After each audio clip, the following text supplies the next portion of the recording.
My brother was living rent-free while I was stuck in my parents' basement, so I cut them off. Now they've lost both kids.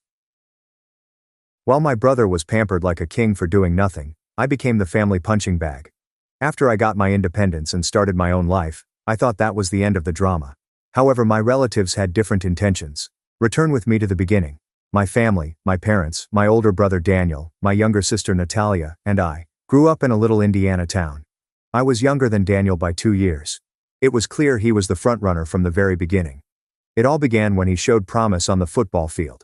Aside from the school team, awesome. The locals were beginning to wonder if he would be eligible for a college scholarship. Everyone from coaches to neighbors was gushing over him, and my parents couldn't get enough. My mom pretended to be the one calling plays every time he scored a touchdown.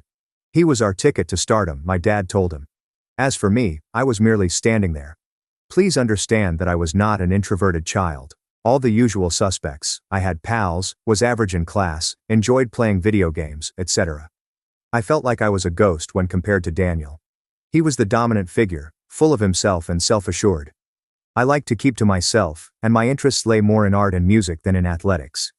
Daniel began picking on me at a young age because of that. Without asking, he would steal my belongings, accuse me of being too sensitive, and then parade his pals about making fun of my hairstyle or clothing. He had a knack for making me look insane whenever I was angry. As far back as I can remember, my parents' answer was always the same. Boys will be boys. I vividly recall that at my 10th birthday celebration, Daniel was particularly nasty. A couple of my pals dropped by. While everyone was watching us eat cake in the backyard, Daniel humiliatingly emptied a pail of icy water on me. My cake was destroyed. I got my presents soaked. Awkward laughter escaped the children. As if he had just won the Super Bowl, Daniel stood there beaming. Crying, I bolted inside. My parents encouraged me to calm down and thought I was being dramatic. Daniel escaped any form of punishment. Throughout my entire upbringing, that was the norm. Whatever Daniel wanted to accomplish, he could do. Whatever he damaged, it was unintentional. It was all in good fun if he made fun of me. The problem was with me if I ever retaliated. I began to notice other people's perspectives by the time I was in middle school. On occasion, my teachers would inquire as to why Daniel was being so cruel to me. No one should pick on me like my mom Daniel does, according to one of my neighbors. She dismissed it with a laugh. As he grew older, Daniel deteriorated further. No longer was it only playful. He once informed my crush that I continued to use a nightlight while I slept. And that's not true either. For weeks, she avoided communicating with me. Because Olivia was a tiny girl at the time, she didn't participate much. Even though she was 4 years my junior, Daniel paid her little attention.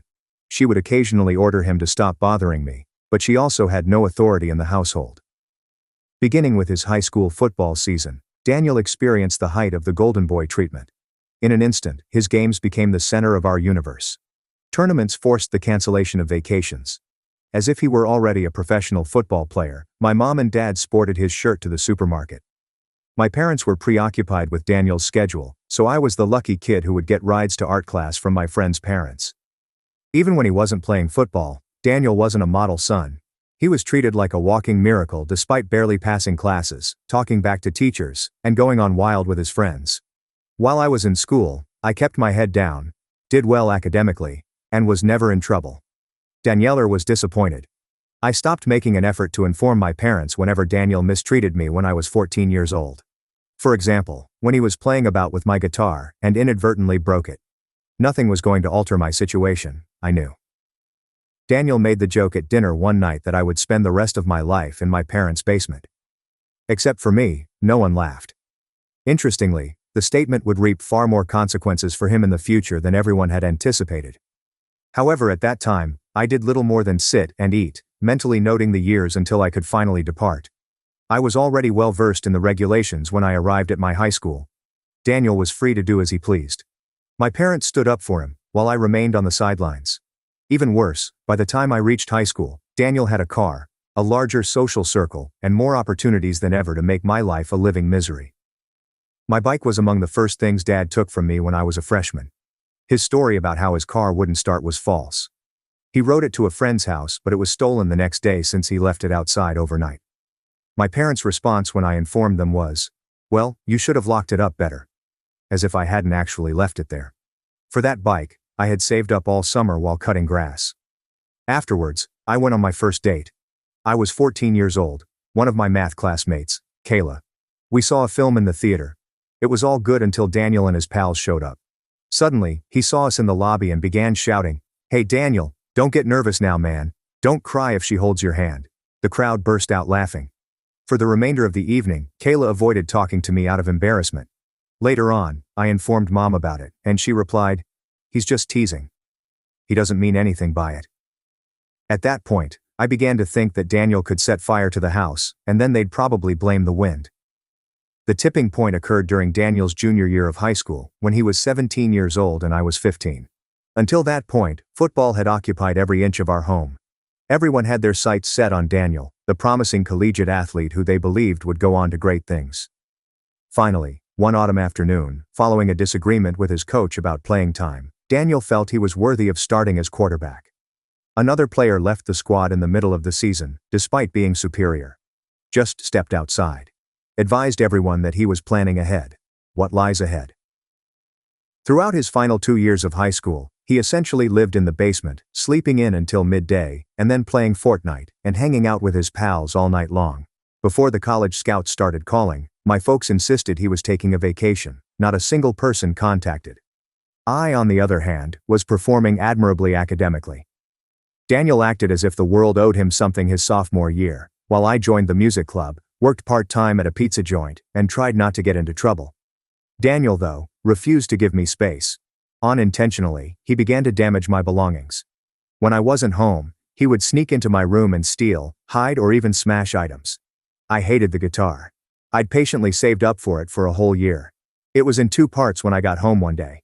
It was knocked from the stand, according to Daniel. I should have stashed it someplace more secure, my mom said. That was the snap for me. I shoved him for the first and only time. He pushed me aside. We became very angry. A tense situation ensued. Dad stepped in, broke it up, and you guessed it. Someone got grounded. I was the one who initiated it, according to Daniel. Saying I was often angry with him for no apparent reason, he even inserted some staged tears. He could rob a bank and everyone would blame me because I stood there and thought about it. At the pizza joint, I began putting in extra hours. Having a reason to not be home was a big help, and I really wanted the money. Joe, an ex-military, was my employer. I worked hard, and that's why he liked me.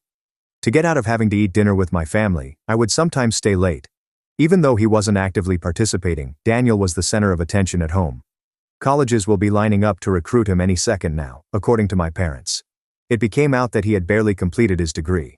He had an unbearable GPA. He was unemployed and uninterested by any sporting teams. Things came to a head the night of his graduation celebration. Half the neighborhood was invited to this enormous backyard party that Mom and Dad hosted. Like a monarch, Daniel was priding himself around. When asked about his college plans, he pretended to be in high demand by saying he was keeping his options open. Later that night, I overheard him predicting that I would likely spend the rest of my life confined to my home. That was quite kind coming from someone who was completely lost, unemployed, and unsure of his future. Even though I remained silent, I recalled thinking, one day, this whole golden boy thing is going to blow up in their faces. And sure enough, it did. The week I graduated from high school was the same as my move out. I packed up all my belongings, traveled the 3 hours to Purdue for college, and I never looked back. It seemed as if I were leaving the family, because Mom sobbed. It was strange that Dad stated, "Don't forget where you came from." After all, he was too preoccupied with Daniel's football statistics to remember any of my lectures. Not even Daniel showed up to bid me farewell. I departed when he was still fast asleep. Life at college was liberating. No one was ever mad with me, no one ever broke anything I owned, and my parents never pretended I didn't exist. Along with joining the music group and making some acquaintances, I secured a work-study position at the library. I finally felt like I wasn't just a walking punching bag, waiting for someone to take advantage of me. At the same time, everything began to fall apart in Daniel's life back home. Are you remembering how he was going to be the next great football star? My dream died quickly, you know. He enrolled in classes at the community college, but he hardly showed up for them. After just one semester, he informed everyone around him that school wasn't his thing and that he was working through his issues. He was actually sleeping till midday, spending the night playing video games and taking advantage of his parents. He was nonetheless treated with the utmost specialness. Mom would always respond, "He just needs time," anytime someone from out of town wanted to know how he was being. "He's keeping his options open," Dad informed everyone around him, as if Daniel were a professional athlete on the open market rather than a jobless 20-year-old squatting on the streets. For my part, I refrained from becoming involved. At last, I was living my own life without wasting time bickering with them over Daniel.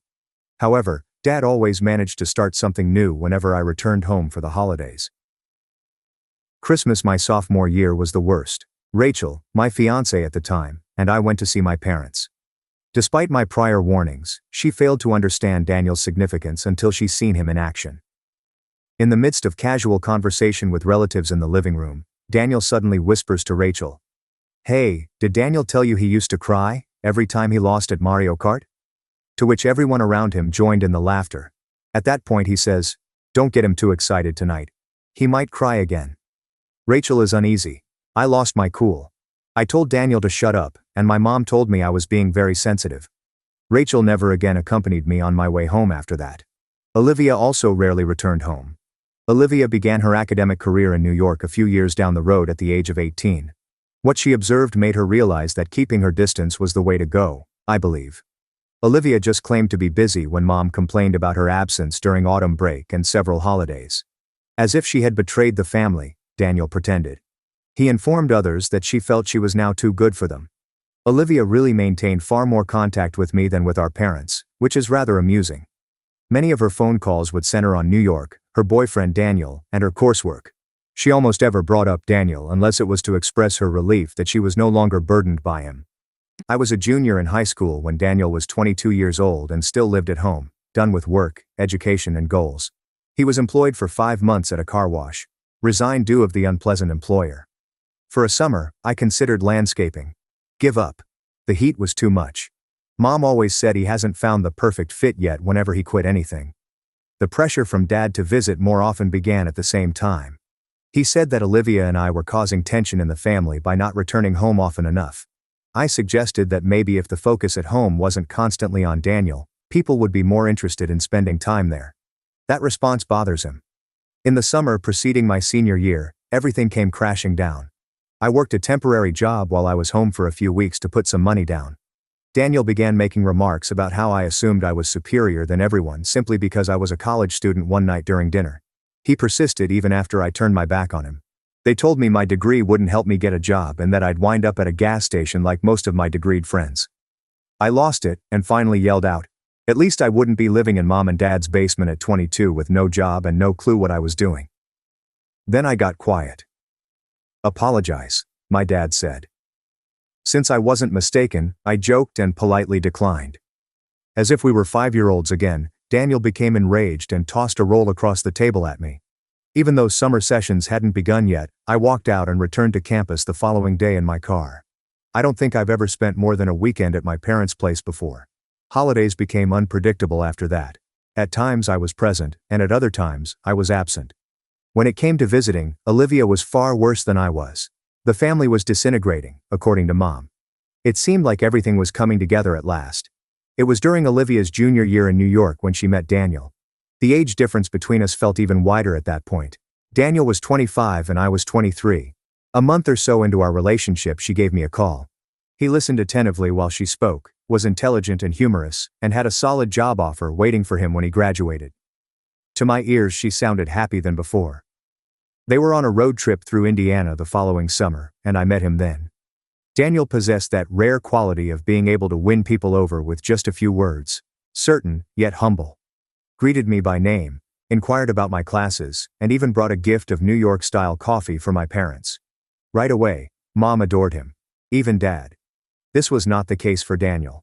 When they initially crossed paths, Daniel inquired about his occupation. Something about needing time to sort things out was said by Daniel. Daniel only nodded and shifted the conversation's focus. For once, Daniel wasn't the most remarkable man in the room, and I could tell he hated it. Christmas arrived a few months afterwards. It had been more than a year since everyone in the family had been together. Our family. Daniel, Olivia, Mom, Dad, and myself. At the time Olivia was a junior in college, Daniel was 25 and I was 23. At long last, we were all able to spend Christmas together. Bragging about his football days, talking over people, and making stupid jokes were all attempts by Daniel to act like the big man right from the start. He was largely unnoticed by everyone. Olivia, Daniel and I caught up on work and school for the most part of the talk. It was clear that Daniel was becoming agitated. Being under the spotlight was something he detested. Then he did what he always does. He performed a stunt. After supper, we all gathered in the living room to relax. Olivia stood up and went to the kitchen for a dessert. Just as she re-entered the room, Daniel trailed behind, and a minute later, he emerged with a large bowl of water, a mischievous grin on his face, as if he were about to pour it all over her. Daniel moved swiftly to step directly in front of him. Stimmer ruhig, Schaumfest. Return it, he instructed. As if it were a joke, Daniel laughed. Daniel said, "It's just for fun." He remained still. I said, "Put it back." Daniel seemed to freeze for an instant, likely grasping the fact that he was nothing like Olivia or me. He would not disregard it. Neither was he frightened of him. Daniel crouched down slightly. "You throw that and you and I are going to have a problem." As if nothing had transpired, Daniel walked away after staring at him for a while, before placing the bowl gently on the counter. Upon her return, Olivia noticed the dish on the table and turned to face me. "Oh," I simply shook my head. Naturally, Mom attempted to make it disappear. She clarified that Daniel was merely joking. Daniel gave her the silent treatment. Changed the tone after that. Doesn't seem funny to me. The remainder of the night, Daniel maintained his silence. Olivia and Daniel claimed exhaustion as their reason for leaving early. Mom called me the following day to tell me Daniel acted too strongly. He was merely being playful, she said. Maybe Daniel wouldn't be acting like a 12-year-old at 25 if she had ordered him to shut up when we were kids, I told her. That irritated her. Olivia made dwindling home visits over the subsequent year. On occasion she would entirely forego vacations. Non-stop griping ensued from Mom, who claimed she had no time for family matters because she was busy with her new lover. The reality was that she had had enough of dealing with Daniel and the turmoil. Olivia was completely forthright when she called me. She made the statement, "I can't stand being around them." Once. She said, "It's like everything has to revolve around Daniel. Always has, always will." I nodded and told her I agreed. By that point, my own return trips were quite brief. A year down the road, Olivia gave Daniel a call to tell him he proposed. She seemed both thrilled and anxious. Inquiring, "What's wrong?" was my question. She paused. It didn't surprise me that she said, "I don't want Daniel at the wedding." It all made sense after Christmas, after years of his being this way. Impressed, I inquired, "What about Mom and Dad?" "I'll make sure to invite them," she declared. "However, if it becomes a drama centered around Daniel, they are free to remain at home as well." Everything went according to plan when she explained the scheme to them. According to Mom, she was being unjust. Dad insisted Daniel attend since it was a family gathering. Olivia was very forthright and said, "He's not invited." She was accused of trying to divide the family and characterized as self-centered throughout their weeks-long argument. Olivia stood her ground. After that, word got out that Daniel might yet turn up. Since no one ever tells Daniel no, one of his friends informed someone at the gym that he was planning to crash the wedding. Olivia wasn't afraid, but she also wasn't daring. Police officers were two of Daniel's college friends. They volunteered to monitor the situation. I made up my mind then to pay my parents a visit before the wedding. Quiet no more. I had had enough. They were determined to not back down this time, despite the years of favoritism, excuses and Daniel's defense that had piled up. Things were spiraling out of control, so I returned home by car 2 weeks prior to the wedding. For some reason, Mom couldn't stop ranting on my phone about how Olivia was causing strife in the family. Without Daniel there, the wedding was a shame, according to my dad's message. My mother immediately began cooking as soon as I entered the house. "She can't seriously expect us to come if Daniel's not invited," stated the woman. I informed her that Olivia had anticipated that very thing. Mom stated I should be talking sense to her because she's your sister. "No," I responded. My mother scowled as if I had just spoken a foreign language when I said, "She doesn't want him there, and she has every right after everything he's done." Father joined in that evening during supper. "Your mom is mad. Olivia should think twice," I said, setting down my fork. "Why? So Daniel can ruin her wedding like he ruins every holiday?" Dad shifted his weight. Mom warned me to watch my tone after I responded. "Yeah, and he spent 21 years treating her and me like garbage while you two looked the other way." I confirmed with her that he is her brother. I advised them to keep an eye on Daniel's actions from a decade ago. Then I offered a question that silenced everyone at the table. "What exactly has Daniel done with his life?" I put forward. "He's 21 years old, unemployed, unenrolled in school, And he lives here for free, and you still handle him like he's a saint, Mom said. Dad explained that Daniel simply needs time. He's had his fill, I remarked. All of it handed to him while you blamed everyone else for his screw-ups. And now you expect Olivia to risk her wedding day turning into another one of his disasters? Not happening. Mom turned a scarlet face. I was being disrespectful, my dad said. No, I corrected. What's disrespectful is you're acting like he deserves everything and she owes him a place at her wedding after the way he's treated her. From that point on, nobody spoke for a minute. Mom tried to sway Olivia's decision one last time the following day by calling her. Olivia stood her ground. Mom was irritated when she said, "Don't come at all," in response to her son's presence. Olivia, she said, had degraded the family. After telling her she was sick of fighting, Olivia ended the call. Subsequently, Daniel informed everybody who would listen that he would still turn up. Olivia found out about his plans to bring a few of boys from one of his acquaintances. He insisted his sister shouldn't be able to prohibit him like an outsider. Olivia didn't even appear surprised when I informed her. The friends of Daniel will take care of it, she remarked. I'm not letting him ruin this. My visit to my parents' house continued for another 2 days. This time, just to be clear about where I stood. You know, if he crashes it, they're calling the cops, right? I pointed out. He wouldn't do that, Mom remarked with an icy stare. But he would, I countered, because you've let him think he can do whatever he wants his whole life. Dad crossed his arms in protest. You think you're better than him because you went to college? No, I responded. I think I'm better than him because I don't make other people's lives miserable for fun. I'll never forget what Dad said at that moment. If your sister keeps this up, we might not go either. I cracked up. When Mom's mouth dropped open, she said, "Then don't." Go ahead, I informed them. Stay home. Watch Daniel sit in this house for the next 28 years while you keep pretending he's your little star. Nobody's going to miss you at the wedding if you can't respect Olivia's decision. My dad advised me to depart. Even though I agreed, I turned around just before I walked out. Olivia is marrying a man who treats her better than her own family has ever treated her, and you know what's sadder than that? Neither of them uttered a thing. As I was making my way out, I noticed Daniel leaned against his car in the driveway.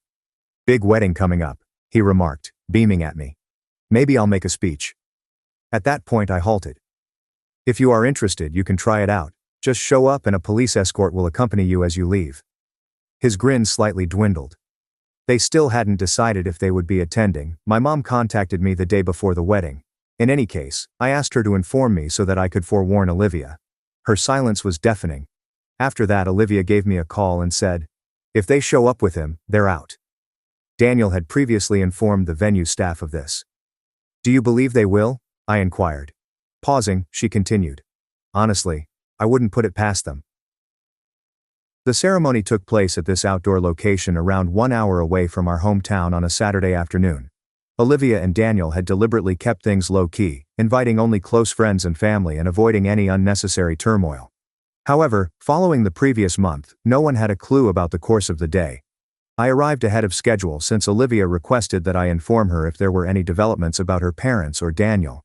In addition, 2 of Daniel's college pals who were police officers were present, posing as ordinary guests but vigilantly guarding the entry. Visitors began to trickle in around midday. My parents and Daniel have gone missing. Olivia, who appeared anxious, emerged from the bridal suite at 1 o'clock. My mom sent me a text message, she explained. She's saying they might be running late. Just her and Dad, I put forward. With a shake of her head, she opposed it. As usual, Daniel walked calmly and said, she didn't say. If he shows up, they won't even get past the parking lot. We have people at the entrance, Olivia said, her expression betraying her lack of conviction. I showed Olivia the text message from my mom that said, we're not coming. Not without your brother. It was sent half an hour before the ceremony. Unfazed, she continued on. Okay, she remarked. Then Grandpa's walking me down the aisle instead. That concluded it. There were no sobs and no fretting. They had exhausted her. The ritual began promptly at the appointed hour. Mom and Dad were likely at home with Daniel, acting like victims, while Grandpa escorted Olivia down the aisle. Everything about it was ideal. Olivia seemed pleased. Instead of dealing with continual drama, everyone there was actually happy, and Daniel couldn't help but smile. However, its silence was brief. One of Daniel's buddies stopped by just as the ceremony was coming to a close, and guests made their way to the reception tent. Greetings were his words. Daniel's car just pulled in. Olivia heard him. You've got to be kidding me, she responded. Daniel encircled her with his arm. A police officer told me to go enjoy your reception. We'll handle it. I tagged along with him to the parking lot. Two of Daniel's friends helped him get out of his vehicle. They were all unprepared for the nuptials. It looked like Daniel was heading to a backyard barbecue in his pair of trousers and t-shirt. A police officer ordered Daniel to turn around before he even closed his door. With a mischievous grin, Daniel smiled. Not invited, the police officer responded. I'm here for my sister's wedding. Daniel turned to me and said, Leave. I said, Are you going to let them do this? Daniel asked whether I was going to allow them to do it, and I told him no. The police officer raised a hand and said, Take the hint. One of his friends whispered something about family's family. You step 1 foot past this lot. You're trespassing. Your call. Daniel sent me an icy stare and said, This is because of you. You turned her against us. I couldn't help but giggle. I briefly believed he was about to do something, but then he said, She's been done with you for years. You just never noticed. However, Daniel approached. He was speaking quietly. I decided not to. You must depart, he stated with a level head and a clear authority. If you step past this lot, you're trespassing and security will make sure you're escorted out.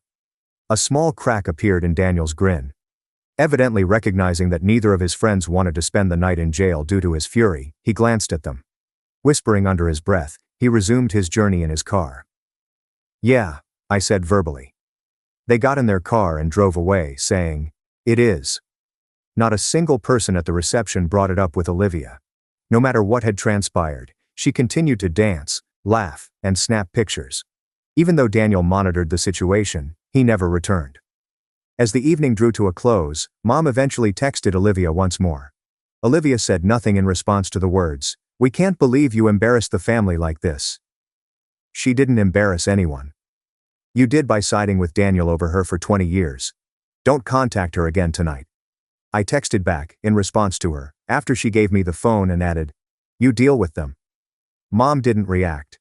Some of us lingered after the ceremony to assist with the post-wedding cleanup.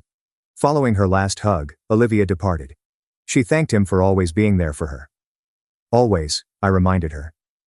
I couldn't help but anticipate that my phone would ring with messages from my parents as I drove home.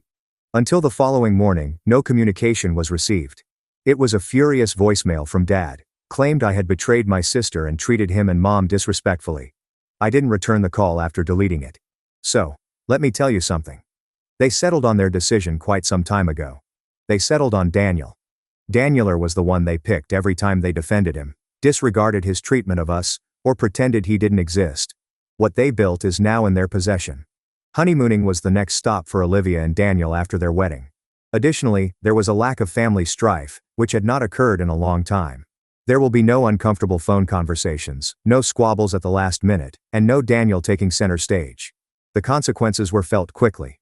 Just 2 days after the wedding, my mom sent me a lengthy text message expressing her disapproval of my decision to support Olivia. We should apologize to them, she continued, because we left out family members. It went unanswered. Just like Olivia, nobody did. Dad left another irate voicemail a week later, accusing us of driving a wedge between the family. His speech has been unchanged ever since I departed for college. I got rid of it. After that, Olivia informed me, she blocked them. I prefer not to deal with stress, she stated. They made their choice. Now they can live with it. Even Daniel gave me the cold shoulder once. Apparently I was envious of him and turned everyone against him, according to the note I left. What makes someone jealous? Most likely, he didn't want to list anything, so he just didn't.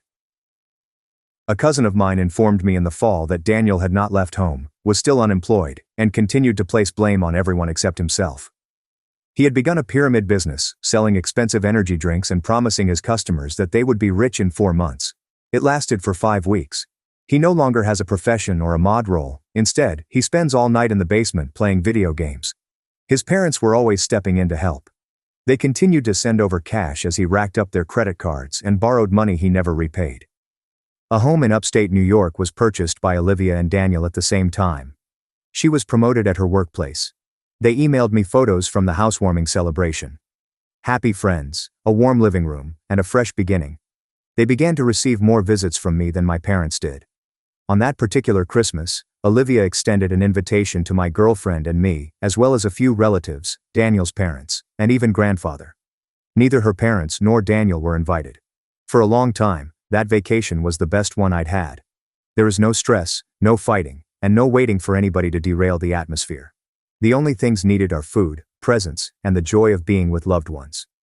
On Christmas morning, Mom sent a group SMS to everyone back home, explaining that the family was close before certain people became involved. There was a complete lack of response. The following summer, my parents' house began to fall apart in a serious way. Without a job and back in his old bedroom, 22-year-old Daniel continued to live there. My cousin told me that he stole his dad's truck and then damaged it. Because Dad's insurance didn't cover everything, he ended up footing the bill. Mom always brought up how tough things were to her relatives, but she never once realized that Daniel was the root of the problem. Dad fell ill after that. It wasn't fatal, but it was severe enough to keep him out of commission for a few months. Out of nowhere, they saw that neither of their other children was hastily coming over to lend a hand. My mom gave me a call late at night and said the family needed to rally. "Has Daniel found a job yet?" I wanted to know. Although she rejected it, he is making an effort.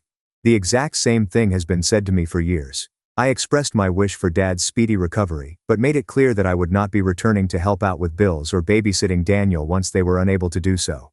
That response was unacceptable to her. Parents hadn't met their first child by the time Olivia gave birth. If they realized they were mistaken about Daniel and apologized for the wedding, she suggested they may visit. Because they flat out refused to be blackmailed, Daniel's parents got to spend the day as the only grandparents present. As far as anyone knew, Daniel was still residing at home, blaming others for his troubles, and working part-time at a tire store. Once, he wrote on Facebook about how his pretend family had abandoned him. 3 likes were sent. They were in the process of revising their will when Mom called a few months back. Since Daniel is the one who will benefit most from it, she implied that they still intend to leave everything to him. I assured her it was acceptable. Sounds like she was taken aback. She remained silent in response to my statement that she shouldn't be concerned as he will deplete it in a year and then be left with nothing, as is his usual pattern. Whenever I get the chance, I see Olivia, Daniel and the baby these days. We celebrate birthdays and holidays together. They are a hit with my girlfriend. We feel like longtime members of Daniel's family when they greet us. Occasionally Mom and Dad will contact each other about how much they miss the good old days. My response rate is low. I'm at a loss for words. Daniel was their first choice for decades. Their creations can now be enjoyed by others. A self-involved adult and his 2 children, who have given up waiting for their parents to change.